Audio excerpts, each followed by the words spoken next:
Minka Fitzpatrick and Trey Norwood would be the best safety duo in NFL in 2-3 years. Trey got to make the team first. Call me after Norwood makes the team. Norwood makes the team, we can talk. Call me after he makes the team.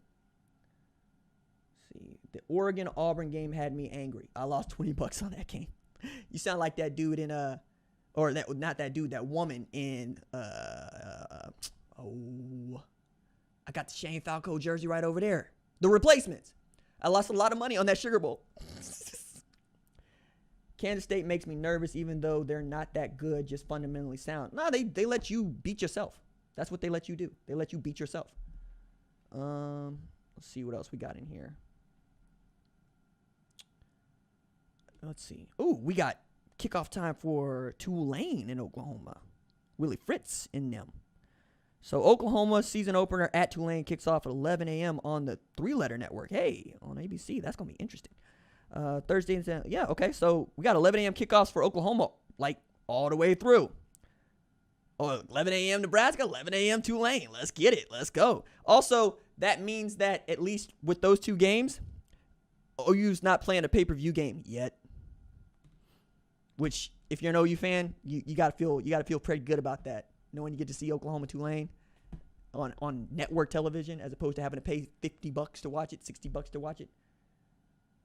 Thanks for doing these, RJ. Great time. Hey, Drew, I appreciate you coming through. I was looking for a reason, quite honestly, to do a live stream because I come from a radio background, as many of you know, hosting my own show locally and then national show at the 4-letter network, and I really enjoy the format. That's why I think the podcasts are getting longer and longer.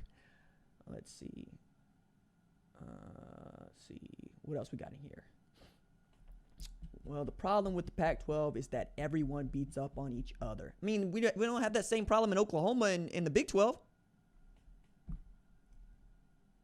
Don't have that problem in the SEC.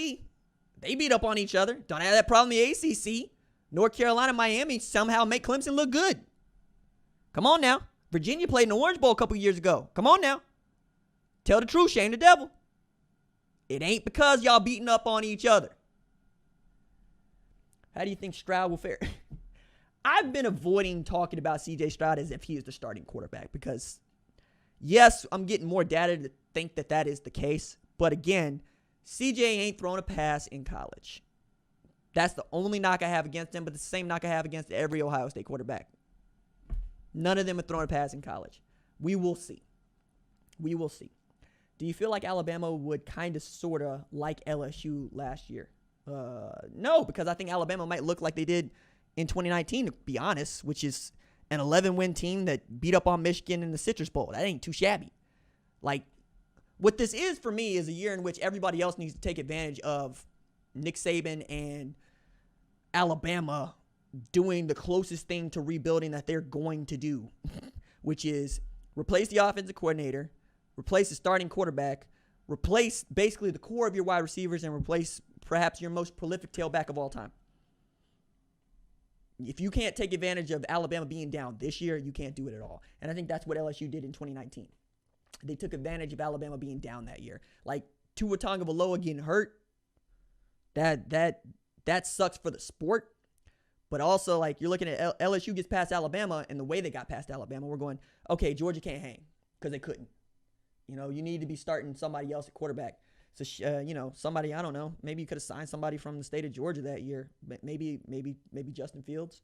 He might have been a good look for Georgia in 2019. Who knows? Maybe if they had a Justin Fields, they might actually have a shot against LSU, and maybe they're playing for a national championship. Maybe they bring home their first national championship since like 1981. Who knows? It'd have been, real interesting to see if they could have been able to get a guy like Justin Fields. You went with Jake Fromm over Justin Fields! God! Man says I want the smoke from Bama. And everybody says they want the smoke from Bama, but don't nobody want the smoke from Bama. Let's see. Dude says it's tough to be a Michigan fan. I mean, it wasn't tough in 97, 98. Whenever it was that Michigan had Lloyd Carr and Charles Woodson were doing the damn thing. Let's see. Says Travion Henderson starts game 1. Y'all really need to stop focusing on running backs being the starters because somebody else is going to get carries. Master Teague is probably going to be the dude because he's the leader in that running back room. But Trayvon's going to get shot. Evan Pryor's going to get a shot. Marcus Crowley probably going to get a shot. Like, you got dudes out there that can tote the rock. It's fine. Western Carolina will be a pay-per-view game. Man, this is why I say you need to go to a 16-team playoff. Because the people that say that college football's regular season is going to take a dip if we expand the playoff, yeah, okay, because you're the dude watching Alabama, New Mexico State, I guess. Alabama, Western Carolina. Mercer versus Auburn. Savannah State versus Florida. Come on, man. Chill out with that. You a lie. Let me see. What else we got in here? How long are we going? We've been going for about an hour. I think I'm going to shut it down here in about 2 minutes, about 1 minute. So let's see if we get one more really good question in here. Can you predict the toughest team that may be hard to beat this season, or you have to watch the game to determine?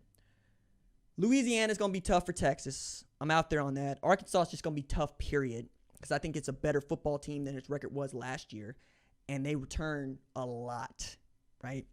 I'm trying to think who else is going to be real tough and nobody you want to see other than like Texas Christian, who I already highlighted. Trying to think. Central Florida. UCF's going to be a monster. UCF might win the American because Gus Malzahn got Dylan Gabriel coming back. He's got Big Cat Bryant transferring in. He's managed to secure a visit from a 5-star in Jeremiah Alexander just to come take a look, which I think is a tremendous win for UCF.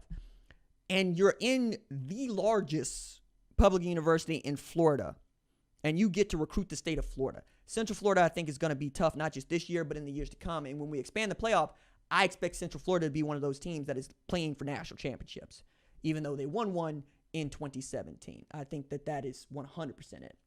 All right. If you like the channel, please subscribe to the channel and like this video. Also, you can subscribe to the #1 ranked show via whatever podcast platform it is that you like. We come out with videos with episodes every Monday across all the platforms, and you can go and like favorite it on Fox Sports, on the Fox Sports app if you don't want to miss anything. I'm writing over there. I wrote a piece about Clay Helton going into the transfer portal and building his roster that way, to the question about whether or not USC is underrated. They played in the Pac-12 championship game last year. No, they're not underrated. They just need to win that game. But they have dudes in Drake London. They signed the #1 player in the country in Corey Foreman. There's a lot of people that think that Keaton Slovis is due to have a big year. You got Brew McCoy over there. You got Malcolm Epps coming in. Keontae Ingram's over there. Xavier Alford is playing some safety for them. They're going to be okay. Chris Steele at cornerback. And I talked with Clay Helton at length about these things on the #1 ranked show podcast earlier this week, so go check that out. All right. That is it for me. Deuces.